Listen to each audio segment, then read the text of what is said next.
Wireless chargers originate back in the late 19th century when famous electricity inventor Nikola Tesla showcased reactive magnetic coupling, the ability to pass electricity through the air by establishing a magnetic field between a transmitter and a receiver, or two circuits. Some wearable gadgets and a few truly wireless earphones can also be charged wirelessly.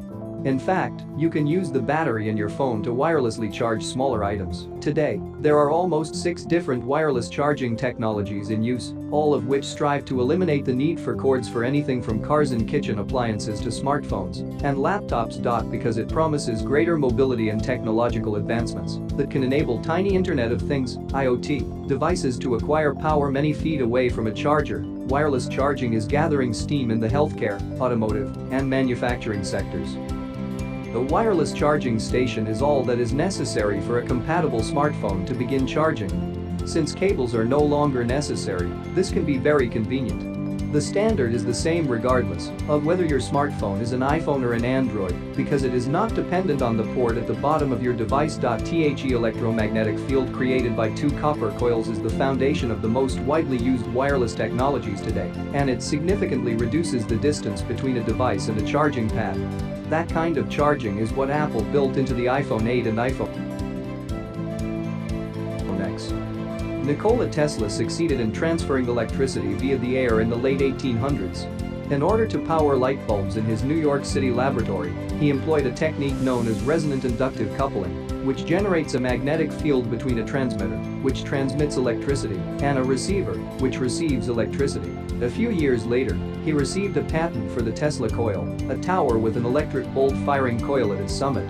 Tesla had considerably more ambitious plans for a wireless power infrastructure, but they were never carried out. Wireless charging for smartphones operates on the same fundamental tenet as inductive charging. It transmits electricity wirelessly using electromagnetic induction between a wireless charger and a wirelessly chargeable device. One coil is in the wireless charger, and another is in the receiver for simplicity's sake.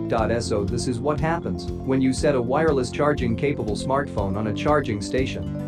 The smartphone's receiver coil picks up the signal that the wireless charger's coil emits and receives it.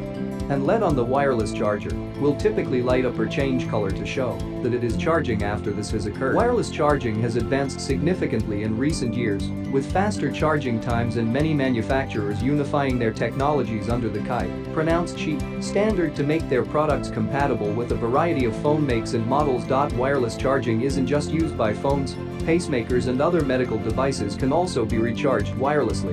The ability to charge many devices wirelessly at once has led accessory makers to build chargers with multiple coils for better coverage. These wireless chargers include materials that prevent slipping and come in a variety of sizes and styles. You may buy stands that allow the phone to sit at an angle so that the display can be seen, as well as charging pads that lay flat on a table.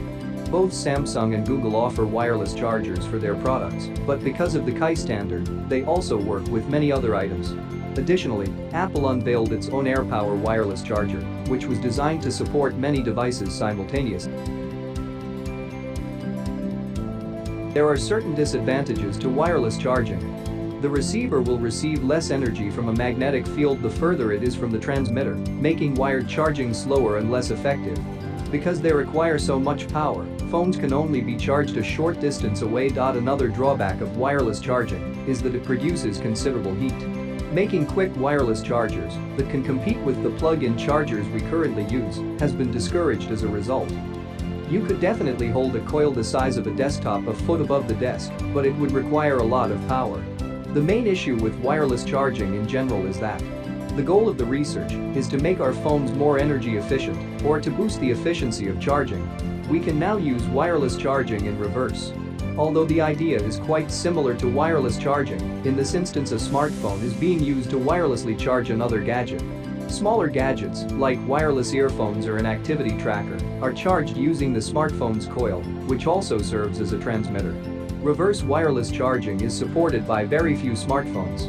The Samsung Galaxy S10, Galaxy S20, and Galaxy Note 10 series of smartphones are a few of the most well-known ones.